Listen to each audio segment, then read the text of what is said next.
Doctor Baba Saheb Ambedkar open university.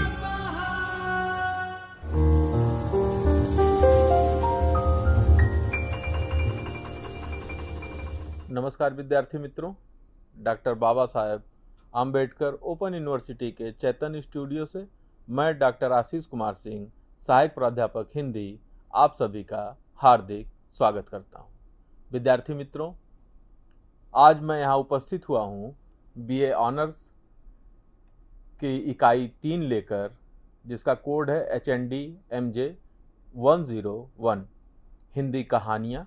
इसके अंतर्गत इकाई 3 हिंदी कहानी का स्वरूप और विकास पर हम बातचीत करेंगे। विद्यार्थी मित्रों,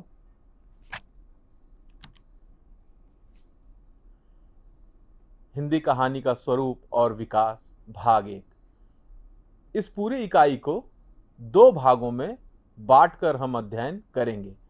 प्रथम भाग में इसके उद्देश्य, प्रस्तावना, हिंदी कहानी का विकासात्मक वर्गीकरण पर बातचीत करेंगे, हिंदी कहानी का प्रारंभ एवं विकास पर बातचीत करेंगे, साथ ही पूर्व प्रेमचंद युग और प्रेमचंदोत्तर युग पर बात करेंगे भाग 1 में। और उसके बाद के जो कहानी का जो सचेतन कहानी, अकहानी, न कहानी का जो विकास है वो हम भाग 2 में अध्ययन करेंगे। यहाँ बात करते हैं हिंदी कहानी के स्वरूप और विकास पर। विद्यार्थी मित्रों, स्वरूप कैसा, मैं पूछना चाहता हूँ कि जैसे आज मानव दिखता है, क्या उसका पूर्व का प्रारंभ का जो स्वरूप था वो ऐसा ही है जैसा आज है? आप जवाब देंगे नहीं। आरंभिक समय में मनुष्य का स्वरूप, मानव का स्वरूप वैसा नहीं था जैसा कि आज है। यानी उस स्वरूप में बहुत सारा विकास हुआ, तब हम आज जैसे हैं वैसे हैं। इसी तरह से हिंदी कहानी जब अपने आरंभिक दौर में शुरुआत होती है तो उसका स्वरूप हम वैसा नहीं पाते जैसा कि आज है। आज इसके स्वरूप में बहुत सारे परिवर्तन दिखाई देते हैं और यह परिवर्तन सकारात्मक परिवर्तन है जो उत्तरोत्तर विकास की ओर अग्रसर हैं। विद्यार्थी मित्रों, हम उसी हिंदी कहानी के स्वरूप और विकास इस इकाई में स्वरूप विकास पर बातचीत करते हुए आगे बढ़ते हैं। सबसे पहले तो आप यह जानिए कि हिंदी साहित्य में आधुनिक कहानी का विकास 20वीं सदी से माना जाता है। कहानी कला के तत्वों के आधार पर अगर हम बात करें तो 1900 ईस्वी में प्रकाशित किशोरीलाल गोस्वामी की कहानी इंदुमती को प्रथम कहानी का दर्जा दिया जाता है। विभिन्न विद्वानों में मतभेद है, पर फिर भी जो कहानी कला के तत्व हैं उनके आधार पर इंदुमती ठीक बैठती है, उचित बैठती है। इसीलिए बहुत सारे विद्वानों ने एक मत दिया है कि यह कहानी हिंदी साहित्य की, हिंदी कहानी पहली कहानी है।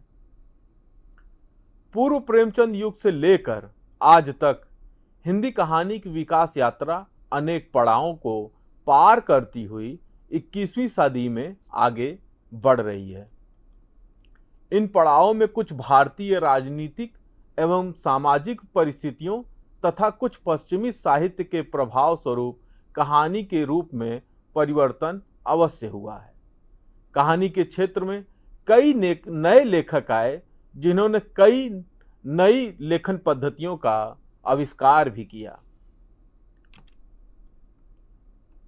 हिंदी भाषा के उद्भव एवं विकास के समान आधुनिक हिंदी कहानी का व्यवस्थित क्रमानुसार इतिहास नहीं है। 19वीं शताब्दी के राष्ट्रीय आंदोलनों ने जो हिंदी मासिक एवं साप्ताहिक पत्रिकाओं के प्रकाशन की भूमिका उपस्थित की, उसी ने कहानी के जन्म की पीठिका तैयार की, ऐसा कहा जा सकता है।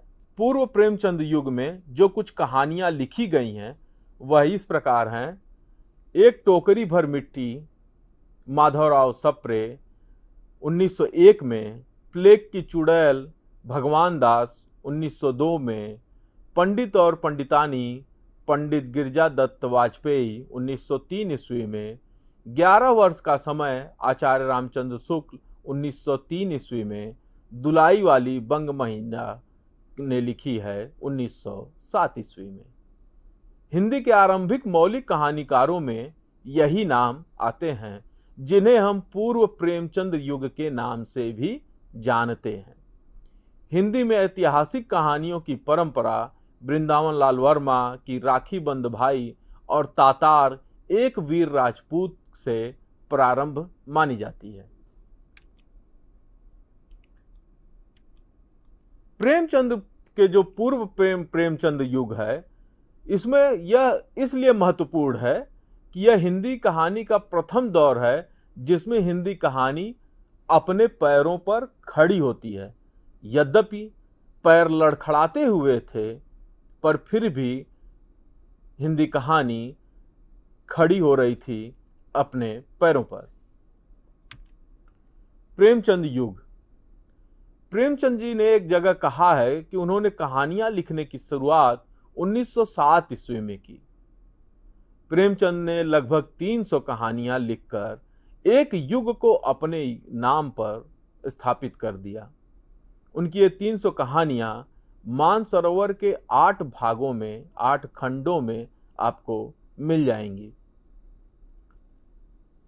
प्रेमचंद के कहानी लेखन की सबसे बड़ी विशेषता यह है, उनकी रचनाओं में हिंदी कहानी के विकास की पूर्ण रूपरेखा दिखाई देती है। उनकी प्रारंभिक कहानियों में किस्सा गोई, आदर्शवाद और स्वदेश्यता अधिक है। रचनात्मकता की दृष्टि से उनकी कहानियां प्रायः 2 विषम स्तरों की अनुभूति छोड़ती हैं। वैचारिकता की दृष्टि से उनकी कहानियां सामाजिक स्वदेश्यता, सांप्रदायिक सद्भाव, जातीय एकता एवं राष्ट्रीय चेतना के प्रसार का आदर्श उदाहरण पेश करती है। उनकी कहानियों के प्रमुख विषय राष्ट्रीय आंदोलन, दलित वर्ग की दुर्दशा, सामाजिक, आर्थिक, धार्मिक, राजनीतिक, मानसिक, मनोवैज्ञानिक आदि समस्याओं का चित्र खींचना है। उनकी कहानियों का फलक ग्रामीण अंचल से लेकर कस्बा, नगर, महानगर तथा विलायत तक विस्तृत है।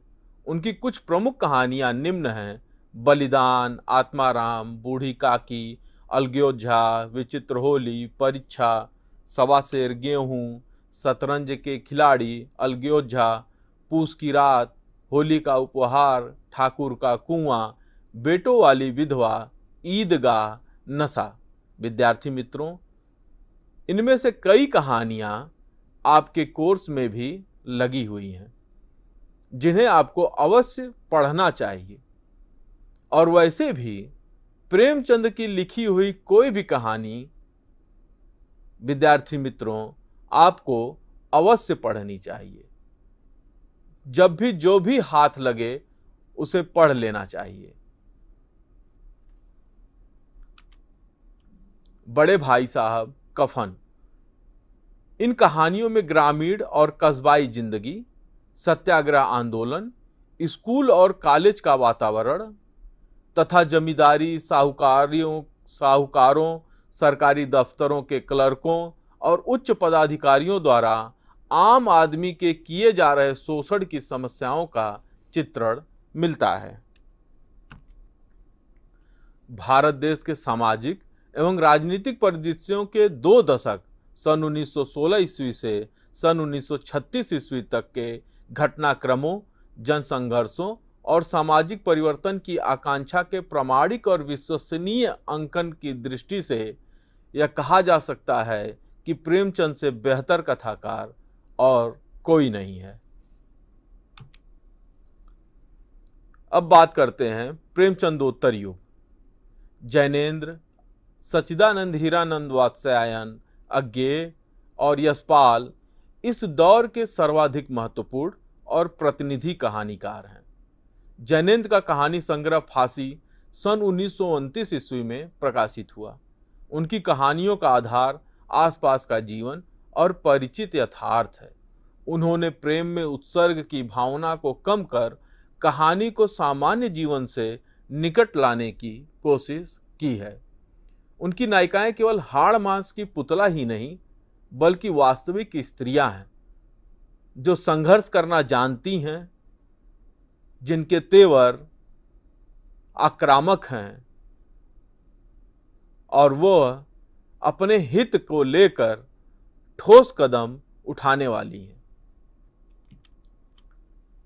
उनकी नारी घर ही नहीं, पतिव्रत्य की चारदीवारी से बाहर निकलकर मुक्ति की सांस भी लेना चाहती हैं। जैनेंद्र की कुछ प्रमुख कहानियां हैं: हत्या, एक कैदी, पत्नी, लाल सरोवर, नीलम देश की राजकन्या। हिंदी कहानी को एक नई दिशा देने का श्रेय सच्चिदानंद हीरानंद वात्स्यायन अज्ञेय को भी जाता है। भारतीय समाज की रूढ़िवादिता, शोषण, वर्तमान विश्व में व्याप्त संघर्ष आदि को लेकर उन्होंने मार्मिक कहानियां लिखी हैं। उनके प्रथम कहानी संग्रह विपथगा 1931 में विश्व युद्ध के कारणों की खोज की गई है और नारी का चित्रण क्रांति की अग्रदूत के रूप में किया गया है। इनमें एक ओर प्रेम और कर्तव्य तथा दूसरी ओर आदर्श और सहज वृत्ति के मार्मिक चित्रण हैं।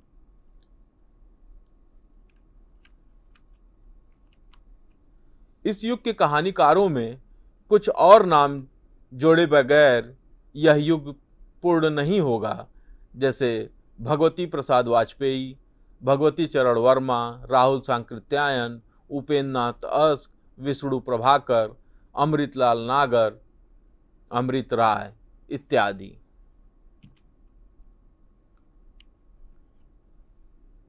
रागेय राघव, मृगतृष्णा, भैरव प्रसाद गुप्त, सिविल लाइन का कमरा, चंद किरण, सौनरेक्सा, आदमखोर।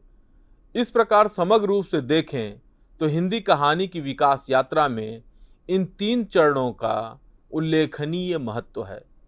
3 चरण यानी पूर्व प्रेमचंद युग, प्रेमचंद युग और प्रेमचंदोत्तर युग।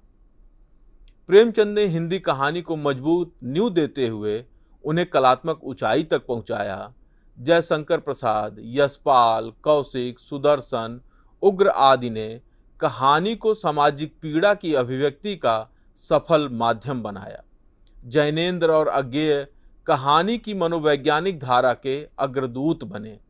इस तरह उपरोक्त सभी के सहयोग से हिंदी कहानी अपनी विकास यात्रा के अगले चरण में बढ़ने के लिए हर तरह से पुख्ता हुई।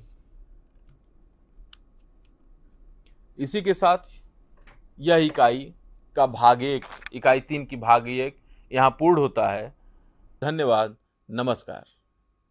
स्वाध्यायः परमं